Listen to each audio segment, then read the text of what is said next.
You know what? Maybe you'd be happier if I wasn't around. That's what I said, calm, quiet, right after my stepdaughter shouted that I ruined her life. Angela, my wife, didn't even flinch. She just sighed and said, "Honestly, maybe she's right." I didn't throw a fit. Didn't raise my voice. I just nodded, walked upstairs, and started folding shirts into a duffel like I was packing for a business trip. Only this time, there wasn't gonna be a return ticket. The next morning, I woke up in a roadside motel with a stiff neck, a lukewarm cup of diner coffee, and 13 missed calls on my phone, all from the same two people who'd told me they'd be better off without me. And just like that, the silence they asked for finally started making noise. You want the whole story? Let me rewind the tape a little. Name's Daniel. 42 years old. Been in the HVAC business long enough to know how to fix broken air but not, apparently, how to fix a broken home. That part still gets me. I can make a dead system breathe again, but when it came to this family, I was just the guy in the way. I married Angela 6 years ago when Riley, her daughter, was 11 and I was dumb enough to think love could make me bulletproof. I was wrong. Turns out love's not armor. It's more like Velcro. The more you care, the more it rips when someone pulls away. Riley was tough from the start. And I don't mean tough like rebellious. I mean tough like barbed wire. Every look was a test. Every word a dare. "You're not my dad" was the soundtrack of our early years. I knew that. I never tried to be. I just tried to be someone good. But in that house, being good was never enough. I'd work 12-hour days, come home drenched in sweat, and the second I stepped through the door, I could feel it, that heavy air, like I was trespassing in my own life. Riley would be on the couch, earbuds in, giving me that sideways glance that said, "Why are you still here?" Angela used to be warm. Thoughtful. The kind of person who'd remember how you take your coffee or text you when it rained to see if you made it home okay. But somewhere along the way, she started shrinking. Every time Riley snapped at me, Angela got a little quieter. A little less mine. Like she was slowly migrating back to being just Riley's mom instead of my wife. They had their bubble and I lived outside it. Still, I tried. You don't build something for 6 years and just walk away the first time it wobbles. So I kept showing up. Kept trying to talk things out. Took Riley to dentist appointments, paid for cheer uniforms, even fixed her old Corolla when it coughed up its transmission like a hairball. None of it mattered. The night things cracked open wasn't some grand showdown. Just another Thursday. Riley had come home 2 hours late, and when I asked where she'd been, she rolled her eyes and muttered, "None of your business." Angela was already half asleep on the couch, but I stood in the doorway, waiting. I said, "We agreed on 10 o'clock. You can't just come and go without telling someone." That's when she exploded. "You're not my dad. Stop pretending anyone wants you here." Angela stirred behind me. "Can we not do this tonight?" I said, "I'm not asking for a war. I just want some respect in my own home." That's when Riley barked it. "Then get out of it." And Angela, eyes still puffy with sleep, voice tired and sharp, said, "Honestly, maybe she's right. I've never been hit by lightning, but I imagine it feels a lot like that, sudden, hot, and hollowing." I didn't slam a door. Didn't throw anything. I just nodded, turned, and walked away. In the bedroom, I opened the closet and packed without really thinking. A few shirts, jeans, socks. My shaving kit. My work boots. I left my watch, my wedding ring, and the sweater Angela always used to steal when she was cold, folded neatly on the dresser. Funny how you can live in a place for 6 years and still pack up in 10 minutes. I stopped at the garage, pulled my duffel into the truck, and sat there for a long while. Engine running. Driveway dark. Lights still on in the kitchen. I thought maybe, just maybe, someone would come out. But no one did. So I backed out and drove off like I was just going to the store. That first night, I parked behind a diner on the edge of town. There was a flickering, open 24 hours sign in the window, and the waitress behind the counter looked too tired to care if I ordered anything. I sipped burnt coffee and stared at the door, half expecting someone to walk through it and say it was all a mistake. Nobody came. I slept in the truck that night. Didn't dream. Just drifted in and out of shallow sleep, my head against the window, the echo of Angela's voice replaying over and over. Maybe she's right. The next morning, I woke up with a crick in my neck and a hunger I couldn't place. Checked my phone, expecting nothing. Instead, it was lit up like a Christmas tree. 13 missed calls. Texts too. "Angela, can you come back? Please." "Riley, you're being dramatic. Come home." "Angela again, we didn't mean it like that. Please talk to me." And there it was, the very thing I'd wanted for years. Their attention. Their urgency. Their realization that I mattered. But all I could feel was tired. Here's what no one tells you about reaching your breaking point: it doesn't come with fire. It comes with peace. I wasn't angry. I wasn't gloating. I was just done. And once you feel that, really feel it, no amount of missed calls can pull you back. They told me I wasn't wanted. And for once, I believed them. That's where this starts. In a quiet diner parking lot. With a duffel bag in the back seat, a burnt cup of coffee in my hands, and the kind of silence you can finally breathe in. I disappeared like they asked.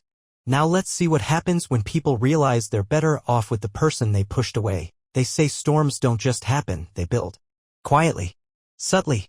Clouds thickening while everyone goes about their business pretending the sky isn't getting darker. That was my life for the last couple of years. I think if you asked Angela, she'd say everything was fine. That word. Fine. The emotional duct tape of the suburban soul. You can be unraveling at the seams, but as long as you say it's fine, nobody has to feel anything. But it wasn't fine. It hadn't been for a long time. It started as most things do, small. I'd make dinner and Riley wouldn't come downstairs. Angela would shrug and say she's not hungry. I'd buy tickets to a weekend movie only to find out Riley already had plans which Angela always seemed to know about but never thought to tell me. Then came the comments. Not mean exactly. Just little jabs that cut deep. Riley would say things like, "You don't need to come to my school stuff, it's not like your real family." Angela wouldn't correct her. Wouldn't say, "Daniel is family." She just changed the subject. At first, I brushed it off. Thought it was just the natural growing pains of blending families. But over time, it started to feel less like a phase and more like the foundation I was standing on was full of cracks and nobody else seemed to mind. Angela and I weren't always like that. Back when we first met, we were both fresh out of bad marriages. Mine had ended with a letter on the kitchen table and hers ended with court papers and an ex-husband who forgot birthdays. We bonded over that, the quiet hurt of being left. She was strong back then. Had this fire in her eyes when she talked about building something new, something better. I believed in that. In her. In us. We used to spend Sundays driving around looking at old houses and pointing out the ones we'd fix up someday. That one's got potential, she'd say, smiling with her legs tucked under her on the passenger seat. Somewhere along the way, we turned into her and Riley and me. And those Sunday drives stopped. There were warning signs. I just didn't want to read them. Like the time I brought up taking a long weekend, just me and her, no Riley, no house chores, and she looked at me like I'd suggested abandoning her child on the side of the road. "She's already going through so much," she said. "You want me to leave her for 3 days?" I tried to explain. I said, "I'm not asking you to leave her. I'm asking if we can spend time as a couple. Like we used to." But it didn't land. We never took that trip. Then there was the car. Riley had been begging for one for over a year. When she finally got her license, Angela wanted to surprise her, but we didn't exactly have money lying around. Still, I co-signed on a used Corolla. Paid for the repairs. Replaced the tires. And the day we gave her the keys, Riley barely looked at me. "Thanks, Mom," she said, hugging Angela. She didn't even acknowledge me. Later that night, I brought it up gently. Told Angela it stung a little being invisible like that. And she said she's just a teenager. She doesn't know how to express gratitude. But I wasn't talking about gratitude. I was talking about erasure. Here's the truth no one likes to admit. You can live with someone, share bills, chores, a bed, and still feel completely alone. I started waking up in the morning with a heaviness I couldn't name. Like I was prepping for a battle that hadn't been declared yet, but I knew was coming. Every room I entered felt like I was interrupting something. Every conversation felt like I was one sentence away from being labeled the problem. And when you start to question your worth every single day, not at work, not in the world, but in your own home, it eats at you. Slowly. Quietly. Until you're hollow. The night before it all blew up, I came home late. Had a call out in the next town over. Guy's furnace went out and it was already dipping below freezing. I fixed it. Didn't charge extra. Even helped the old man bring in his groceries afterward. That's the kind of man I try to be. When I got home, dinner was already eaten. Plates in the sink. No note. No text. Angela was upstairs, watching a show in bed. Riley was God knows where. I microwaved leftovers and sat in silence, the TV buzzing in the background. That silence, it started feeling like home. And when silence starts to feel more comfortable than conversation, you know something's broken. So yeah, by the time Riley screamed at me the next night, when she told me I was ruining everything, that I was just some guy taking up space, the storm wasn't new. It had been circling for years. Angela siding with her wasn't the thunder. It was just the final crack of lightning that lit up what I already knew. I didn't belong there anymore. You'd think leaving would feel dramatic. Like a scene in a movie with swelling music and a man walking into the sunset. But it wasn't like that. It was quiet. It was clean. It was numb. When I pulled out of the driveway, I didn't cry. I didn't look back. I just drove. For once, no one was asking me where I was going or when I'd be back. I passed the city limits before I realized I'd been gripping the wheel so tight my knuckles ached.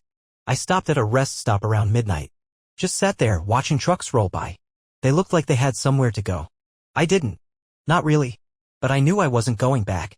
In that stillness, I realized something. I'd been trying so hard not to be the villain that I forgot how to be the man. The man who deserved to be seen. To be appreciated. To be loved not just for what he could provide, but for who he was. And maybe disappearing wasn't running. Maybe it was finally letting go of a place that stopped being home a long time ago. You'd be amazed how many times a phone can ring without you touching it. Even on silent, it hums like guilt. Like ghosts tapping on your shoulder. The morning after I left, I had 13 missed calls. By noon, it was 21. By that evening? 38. Angela. Riley. Angela again. Then unknown. Then Riley from what I guess was a friend's phone. No voicemails though. Not at first. Like they didn't know what to say yet, or maybe they thought I'd call back on instinct. That I'd break first. They didn't realize something.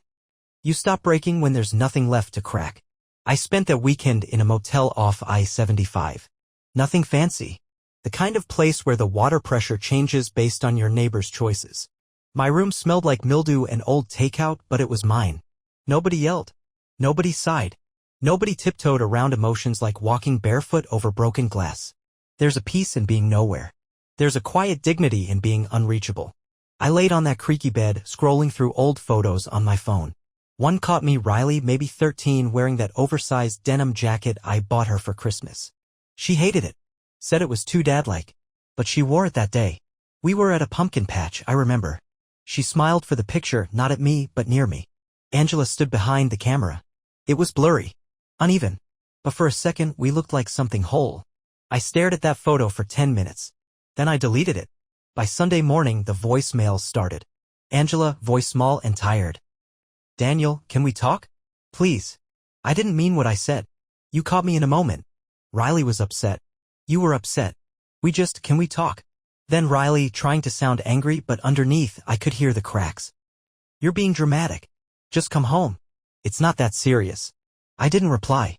Not because I wanted to punish them. But because, for once, I didn't feel the urge to explain myself. You ever feel that? That weird shift where you stop trying to prove your worth? It's quiet. Peaceful. Scary too. By Tuesday, the tone changed. Angela again, I get it. You're hurt. I'm sorry. I should have defended you. I should have. She didn't finish that sentence. Call ended in a breath. Then came Riley's second voicemail. This one had less bite. Mom's been crying. I don't know what you want us to say. You just left. We didn't think you would. Yeah, I thought. Neither did I. Here's what no one tells you about disappearing. At first, it feels selfish. Then it feels necessary. Then it feels like the only thing you should have done years ago. I spent those first few days moving slow. Ate breakfast at diners where nobody knew my name. Drove without a destination. Rented a cheap storage unit and bought a notebook from a gas station. Started writing down everything I hadn't said. Not for them. For me. A list of things I'd swallowed. The time Riley told me I ruined her birthday by showing up. When Angela forgot our anniversary but remembered her ex's new girlfriend's name. All the times I sat at dinner tables like a stranger in my own house. The silence. God, the silence. By the end of the week, Angela texted. Please. Just let us know you're okay. That one almost got me. Because I'm not cruel. I'm not heartless. I love those two. Still do, in a way that love doesn't quite die, it just changes color. Fades around the edges like an old photograph. So I sent a text. Simple. I'm safe. Nothing else. 10 seconds later, she replied. Where are you? Then can we talk? I didn't answer. Because that wasn't the question that mattered. The question that mattered was, why did it take me leaving for you to hear me? Why did it take an empty seat at the table for you to realize I was ever there at all? I checked in on myself that night, a weird thing to admit, but necessary. You go through enough time being ignored and you start forgetting what you feel. So I sat on the motel bed, stared at the ceiling, and asked out loud. Am I angry? Yeah. A little. But it was cooler now. Like embers, not flames. Am I sad? Hard to say. It's hard to mourn something that never fully loved you back. Do I regret leaving? No. That one came clear. Loud. True. The next morning I got a text from an unknown number. This is Mark, Angela's brother. Just checking in. She's worried sick. Call her, man. Funny. In 6 years of marriage, I think Mark spoke to me all of 5 times. Now he wanted to play peacemaker. I didn't respond. Instead, I called a buddy I hadn't seen in years. Jake. Met him on a job once. We bonded over the fact that we both grew up in homes where silence meant something was about to go wrong. He lived upstate now. Said I could crash for a while if I needed. Man, I got a spare room and a decent grill, he laughed. What more do you need? So I hit the road again. Windows down. Radio off. Letting the wind drown out the voicemails I wasn't listening to. Angela kept calling. Riley too. Then her friend. Then her friend's mom, weirdly enough. Angela must have really been trying. They wanted me to come back. But none of them asked the real question. Not one message said, what did we do that made you feel like you had to leave? That was the part that hurt the most. Not the yelling. Not the insults. Not even the silence. It was the fact that they still thought this was about a fight. Like my leaving was a reaction, not a conclusion. I spent the next week at Jake's. We grilled steaks, drank cheap beer, watched bad movies. I fixed a leaky pipe in his kitchen and didn't charge him. He said, you're still the most decent guy I know. That hit me. Because after years of being told I was too sensitive, too strict, too distant, hearing someone say I was decent, it was like remembering your name after forgetting it for a long, long time. It happened on a Wednesday afternoon, 2 weeks since I'd left. I was out back at Jake's place, patching up a loose fence post for something to do with my hands, when he walked out with a puzzled look. Hey man, he said. You expecting company? I looked up, sweat on my brow, a hammer in one hand. No, I said, already bracing. Jake nodded toward the front. Some lady just pulled up. Dark SUV. Parked like she was either here to apologize or pick a fight. I knew before I even turned the corner. Knew from the way the tires angled too close to the curb. From the familiar outline of her posture behind the wheel. The nervous tapping of her fingers on the steering wheel. Angela. She didn't get out at first. Just sat there, engine running like she wasn't sure whether to come knock or drive away. I stood on the porch. Arms crossed. Heart steady. I wasn't angry. Not even anxious. Just ready. When she finally opened the door, I noticed how much older she looked. Or maybe I was just seeing her differently now without the fog of habit. She stepped onto the grass, then up the walk. Hey, she said, barely above a whisper. Hey. We stood like that for a moment, a few feet apart. Like strangers deciding whether they were about to say hello or goodbye. Can we talk? She asked, finally. I nodded once. Out here's fine. She looked surprised. Maybe she expected a hug. Maybe a cold shoulder. But I wasn't playing either game. Angela sat down on the porch step, brushing imaginary lint off her jeans. I stayed standing. It wasn't a power move, I just didn't feel like settling in. I didn't know where you were, she said. I was scared. You knew I was safe. I told you. I didn't know where you went. That's not the same thing. She looked down at her hands. The silence stretched a while. Then she said, you left without saying goodbye. And I laughed just once, sharp and short. Not bitter. Just baffled. You really want to talk about goodbyes? Angela flinched, but she didn't deny it. I messed up, she said. We both did. I didn't answer. I'd said everything I needed to the night I walked out with my silence. I was overwhelmed, she continued. With Riley, with work. You were always just there. Steady. I didn't realize how much I leaned on you until you weren't. That's the thing, I said. I was steady. Until I wasn't allowed to have needs of my own. She looked up at me, eyes glassy now. You're right. The words hung in the air. Strange. Unfamiliar. You were good to Riley, she said. Better than she saw. Better than I gave you credit for. I stayed quiet. Let her sit in that. She's not handling this well, Angela added. She's angry. But I think she's more scared than anything. Scared of what? I asked. Of me not coming back? Angela hesitated. Maybe. Or maybe scared that you won't be there when she needs you. She didn't want me there. I know. We sat with that. I'm not asking you to come home, Angela said finally. That caught me off guard. I expected some version of that. The let's work it out talk. The we can go to counseling routine. Instead, she just said, I'm not asking you to come back. I don't think it's fair to ask for that. But I had to come. I had to say I'm sorry to your face. I nodded slowly. Not forgiveness. Just acknowledgement. She stood. If you ever want to talk. Or yell. Or come by for your things. Just, you know where I am. I did. And I wasn't sure I wanted to. She turned to go, then stopped halfway. You know, she said without looking back, Riley's been asking questions. About how we met. About how you used to show up for her. I think she's starting to realize what she lost. I didn't answer, because I wasn't sure that changed anything. That night, Jake and I sat on the back porch. Cold beers. Crickets. No words at first. Then he said, "You okay?" I nodded. "I think so." "She still love you?" "Maybe," I said. "But love's not the point." "What is?" "Respect. Presence. Listening. All the stuff they didn't offer until I was gone." Jake didn't say anything for a while. Just stared at the stars. Then he said, "You gonna go back?" I took a sip of beer. "No." See, there's something people don't get. When a man leaves, they think it's impulsive. Emotional. A tantrum. But the truth is, leaving? That's usually the last thing he wanted. It's staying that wears him down. Slowly. Quietly. Until walking out feels less like giving up and more like coming back to yourself. Angela's visit wasn't closure. It was confirmation. It was a Thursday when it showed up. Plain brown cardboard box. No return address. No markings except my name scribbled across the top in Angela's handwriting, the neat kind she only used when she was trying to look calm, even if she wasn't. Jake had found it sitting outside his front door that morning, tucked between the potted plants like it had been left by someone hoping to go unnoticed. I was sitting in the kitchen with a cup of coffee when he brought it in. "Looks like she sent you a care package," he said, setting it gently on the table. I just stared at it. Didn't open it right away. Didn't want to. Felt like opening it would mean stepping back into something I'd already walked out of. But I also knew if I didn't open it, it would sit there humming with questions. So I waited until Jake left for work. Closed the blinds. Took a deep breath. Then I cut the tape. Inside was a stack of things that didn't look like much at first. A hoodie. My old black one, the one Angela always borrowed when she was cold even though it smelled like work and Old Spice. A manila folder labeled Daniel in block letters. My spare truck keys. A bag of screws I'd left in the junk drawer. A Father's Day card from 2 years ago, the one Riley gave me with the words "thanks" and not much else. I kept it anyway. Then at the bottom, a smaller box.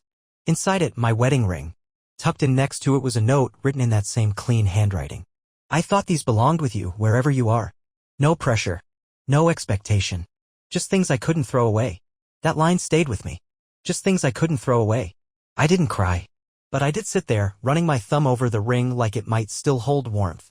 I remembered the day she slid it onto my finger, how her hands shook slightly, how she smiled with that lopsided grin that made me feel like maybe, just maybe, I wasn't broken. Back then, I believed in things. In starting over. In building a new kind of family. But that ring heavy in my palm now didn't feel like hope anymore. It felt like an artifact. A relic from a life I tried to build but never fully belonged to. I opened the folder next. Inside were some bills with my name on them. A paycheck stub I'd left in the laundry room. My birth certificate, I'd been looking for that for months. And a photograph. Me, Angela, and Riley. From the early days. Riley had braces and a reluctant smile. Angela had her arm around me. I was mid-laugh, probably telling a bad joke. We looked happy. But when I really studied it, I realized something. They were both leaning in toward each other. And I was just there. I set everything back in the box, closed the lid, and slid it under the guest bed. Not because I wanted to forget it, but because I didn't need to carry it around anymore. Some things aren't meant to be thrown away, but that doesn't mean they belong in your pocket. That night, I sat out back, grilling with Jake. He asked about the box, but I just shrugged. He didn't push. That's one of the reasons I like Jake. He doesn't fill the silence unless you ask him to. After dinner, I found myself pulling out the hoodie from the box. Not sure why. Maybe because it was cold. Maybe because I missed the way things felt before they fell apart. It still smelled faintly like Angela's perfume. That same scent I used to notice on the couch cushions when she'd lean on me during movies. Vanilla with a little sharpness underneath. Like something sweet trying not to be too vulnerable. I wore it for a bit, then folded it and put it back. Some memories are best revisited, not relived. Later that weekend, I got a text from a number I didn't recognize. Just one line. "I'm sorry. For everything. I was wrong." I stared at it for a while. It didn't say who it was. But I knew. Riley. I didn't reply. Not because I didn't want to, but because I didn't know how. The apology I'd waited 6 years to hear had finally arrived. Quiet, cautious, digital. And now that I had it, I didn't know what to do with it. Maybe I'll reply someday. But not yet. For now, I was learning to live in the quiet again. The kind without eggshells. Without icy glances over dinner. Without walking into a room and wondering what version of myself I needed to be to keep the peace. I was remembering how it felt to be just me. And surprisingly, I didn't hate it. It started with a knock. Not a text. Not a call. A knock. Solid, hesitant, like someone unsure if they even deserved to be standing on the other side of the door. Jake was out. I was in the garage, cleaning out a box of old parts I'd promised myself I'd sort months ago. The knock came again, 3 short taps, a pause, then one more. I wiped my hands, walked to the front door, opened it, and there she was. Riley. She looked different. Older somehow. Not in the year sense, but in the way someone looks after they've had to sit with the sound of their own voice too long. Her hair was longer than I remembered, pulled back into a tight braid. No makeup. Hoodie too big for her frame. Probably mine if I had to guess. She wasn't angry. She wasn't crying. She just looked tired. "Hi," she said, voice barely above a whisper. I didn't say anything. She looked down at her shoes. Can I talk to you for a minute?" I stepped aside without a word. She sat on the edge of the couch like it was a therapist's office. I sat in the chair across from her, the one Jake jokingly called the dad chair, because of how much time I spent reading in it. "I don't know where to start," she said. "You started," I replied. She nodded. "Right?" Then silence. And then, slowly, she started talking. "I was angry," she said. I am angry. But not at you. Not really. I think I've been mad at everything for so long. I forgot who I was aiming at." She looked at me then, really looked, like she was trying to see something she'd been blind to for years.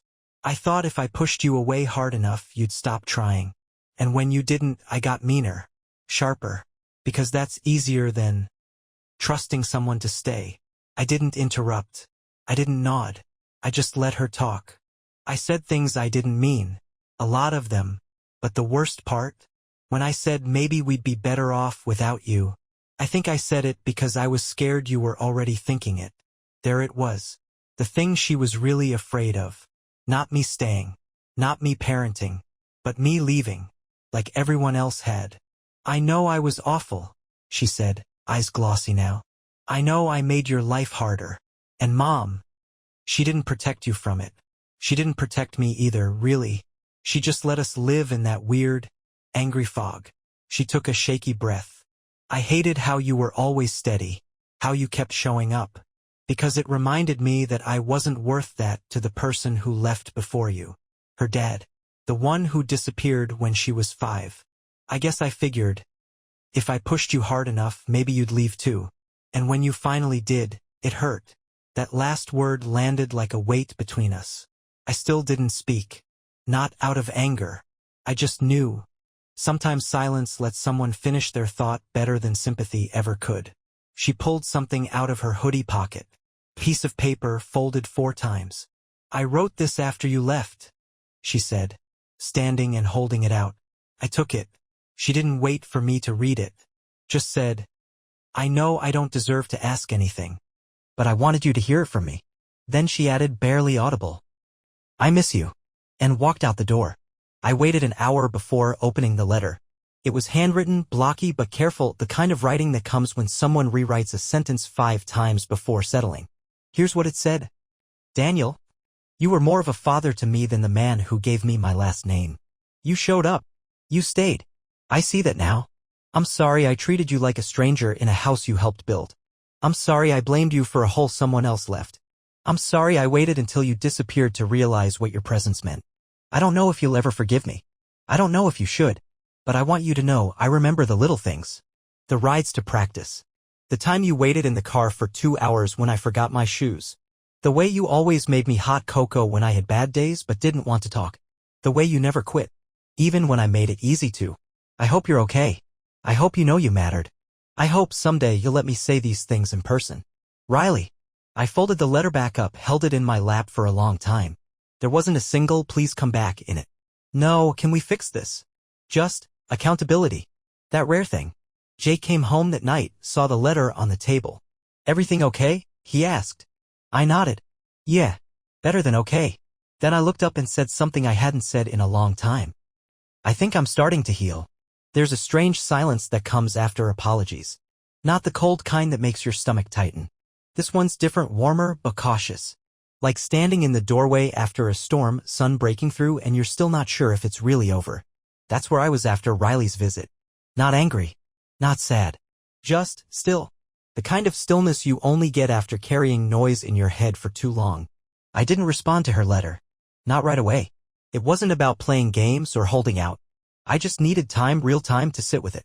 To let it settle into me without rushing to tie it up with a neat bow. See, we're taught that forgiveness is this big moment.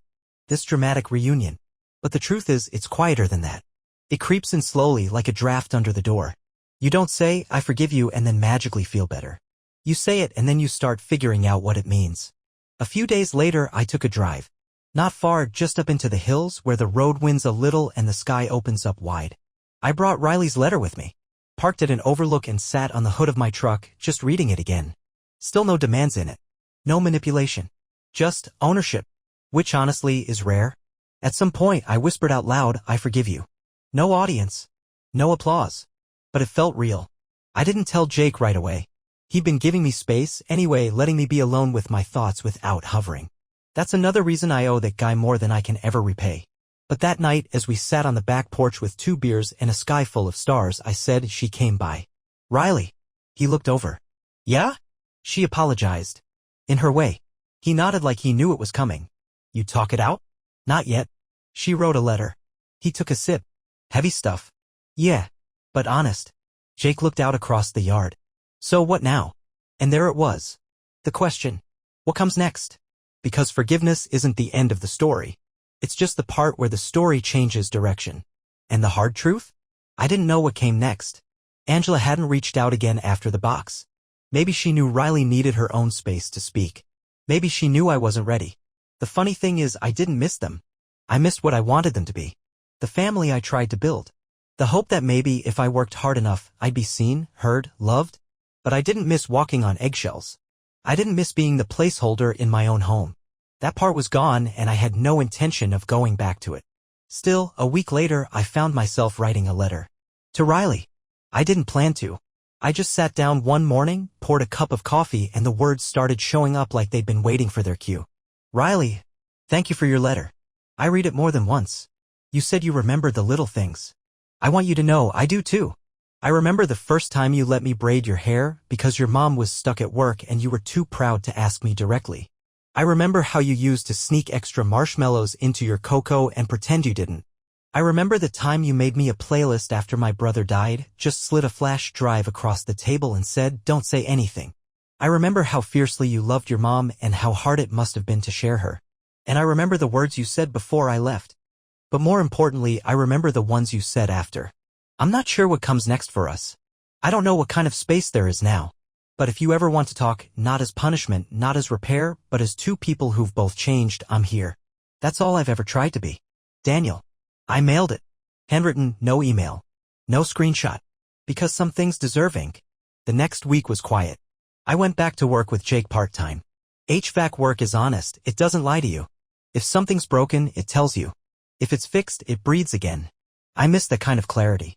I fixed a busted water heater for a single mom with 2 kids. They baked me cookies after.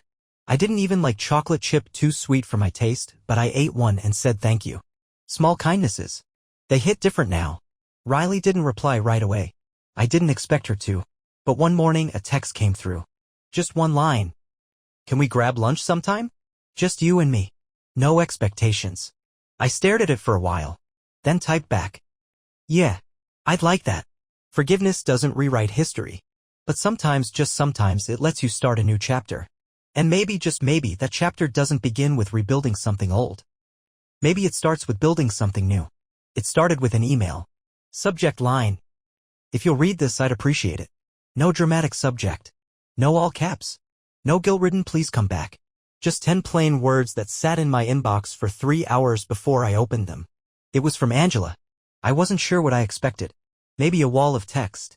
Maybe some last-ditch effort to rewrite what happened between us. But what I got was something different. It was quiet. almost unsure. Like she was walking barefoot across broken glass, trying to explain herself without bleeding too much. Daniel, I know I'm probably the last person you want to hear from, but I've spent the last few weeks trying to find the right words. Not to win you back. Not to defend myself. Just to tell you the part one never said out loud. I was scared of losing control. Not of you. Not of Riley. But of everything. After my first marriage, I promised myself I'd never let a man hold my future in his hands again. But the irony is, in trying to protect myself, I became the very thing I feared. Controlling. Guarded. Silent when I should have spoken up. I let Riley's pain become the centerpiece of our lives. I used your patience as permission to let her keep pushing. I told myself you were strong enough to take it, and maybe you were. But you shouldn't have had to. You didn't just fix the sink. You fixed the cracks in our lives that I didn't want to see. And I resented you for it, even as I depended on you more than I'd ever admit. You were the one thing I could count on. So I stopped treating you like a choice and started treating you like a certainty. And then I acted shocked when you finally walked away. I don't blame you.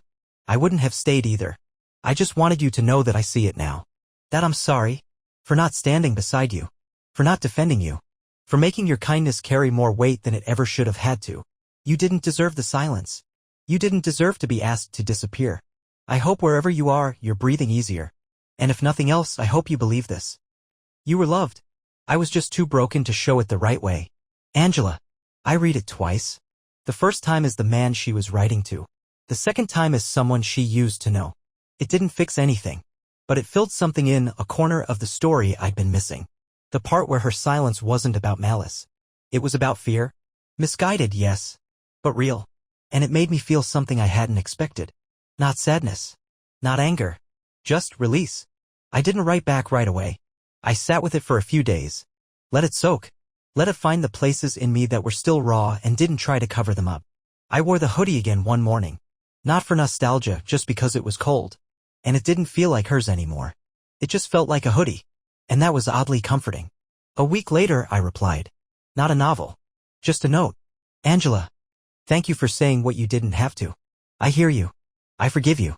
And I hope you find peace in the same quiet I've been learning to live in. Daniel. That was it. No open door.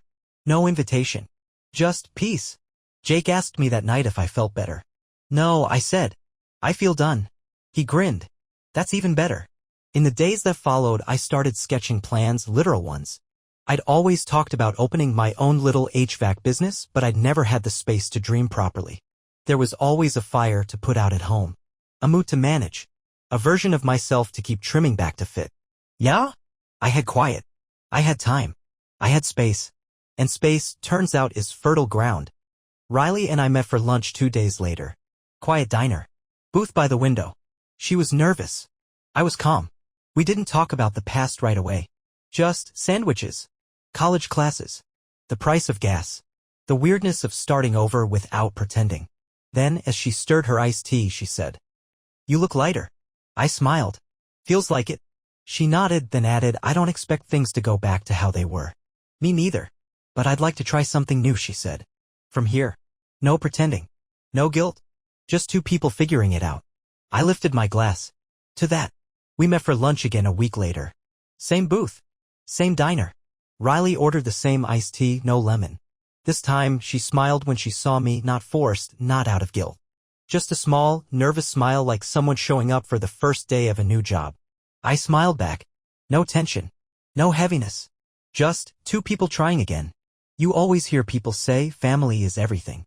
I used to think that too, before I understood how many people are clinging to families that leave them in pieces. Families where love is a weapon. Where silence is a punishment. Where everything feels like a debt you can't pay off. But sitting across from Riley, I realized something. Family isn't everything. But the right family? The chosen kind? That's something worth everything. Riley didn't come with a plan. She wasn't asking me to come back to that house, to step back into the life I left. She just wanted connection. Real. Honest. Slow. She told me she'd been seeing a therapist. That the things we never talked about, her dad leaving, her mom's way of pretending everything was fine, had started catching up to her. The anger, the need for control, the way she pushed me out, all of it had roots she hadn't wanted to dig up. "But I'm digging now," she said. "It's ugly. But it's real." And I told her something I hadn't said before. I never needed perfect, Riley. I just needed honest. She nodded like she'd been waiting to hear that. We started small after that. Weekly lunches. Texts about movies. One Saturday morning, she called asking how to fix a leak under her bathroom sink. I walked her through it. Step by step. Thanks, she said after tightening the last bolt. Proud of you, I said. There was a long pause before she replied, that means more than I thought it would.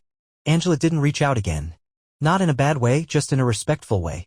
I think we both knew our chapter was done. And in a way, that closure gave Riley the space to stop trying to balance between two people. She didn't have to defend me to her mom anymore. She could just have her own relationship with me. No politics. No tension. Just us. Jake noticed the change in me too. One night after work, he looked at me across the hood of a truck and said, "You're standing straighter lately." I laughed. That obvious? He nodded. It's like you finally put the weight down. He wasn't wrong. I'd been carrying the idea of who I thought I needed to be, the good stepdad, the fixer, the patient man who absorbed everything and never flinched. But in choosing peace over presence, I found something I didn't expect. I found myself. And more than that, I found that being enough doesn't require staying where you're not valued. 3 months after Riley's first visit, she asked if I wanted to come see her campus. She'd started taking night classes, slowly working towards something in psychology. She said helping people made her feel like she was finally pulling herself out of a hole, brick by brick. I said yes. We walked the campus that Saturday afternoon. She showed me the library, her favorite vending machine, the courtyard where she liked to sit and think. At one point she said, "I used to imagine what it would be like if my dad had stayed." Then she paused. "But now I think about what life could have been if I hadn't spent so much time pushing you away." I didn't say anything for a moment. Then I looked at her and said, "We've got time now." She smiled. "Yeah, we do." Not long after that, Jake and I officially registered our business. He called it Second Wind HVAC.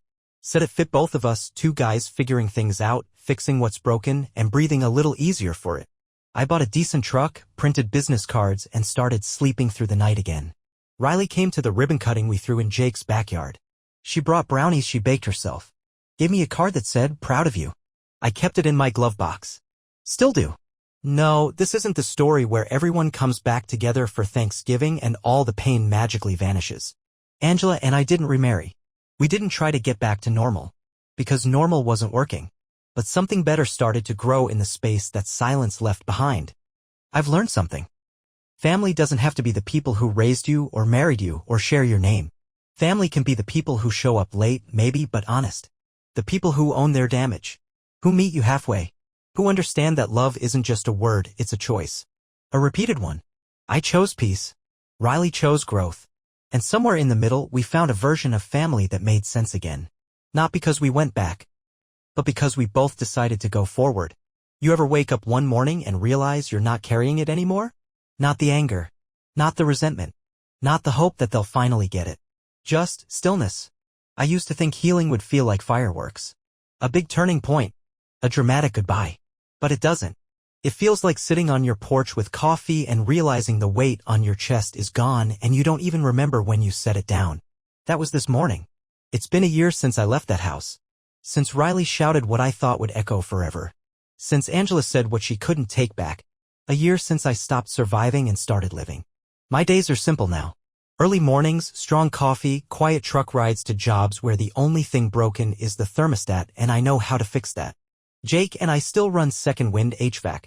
We've got steady clients, a good rhythm, and enough laughs to make the long days feel short. Sometimes I drive past neighborhoods I used to work in back when everything felt heavier.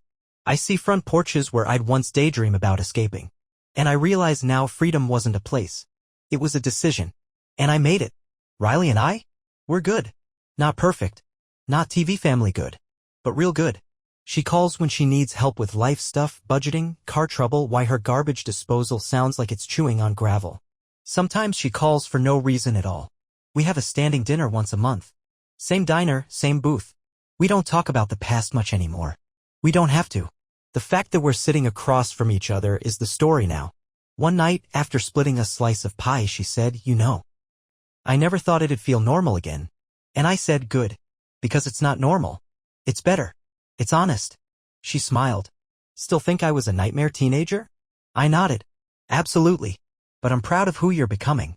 She didn't say anything, just blinked fast and cleared her throat. But that was enough. Angela never remarried. We don't talk much. A holiday card once. An email around my birthday, polite, simple. And that's enough. Some chapters end not with a slam, but a sigh. And that's okay. Not all people are meant to stay in your story forever. Some are just there to teach you how to leave a door when no one else will. The new house I rent is nothing special, single level, creaky floorboards, porch with a leaning rail. But I've got tomatoes growing in the back, a beat-up recliner that fits just right, and a radio that still picks up my favorite oldies station. Some nights I sit outside with a beer, a book, or nothing at all, and I just listen. Not for footsteps. Not for raised voices. Not for someone asking me to prove my worth. Just silence. But this time it's the good kind.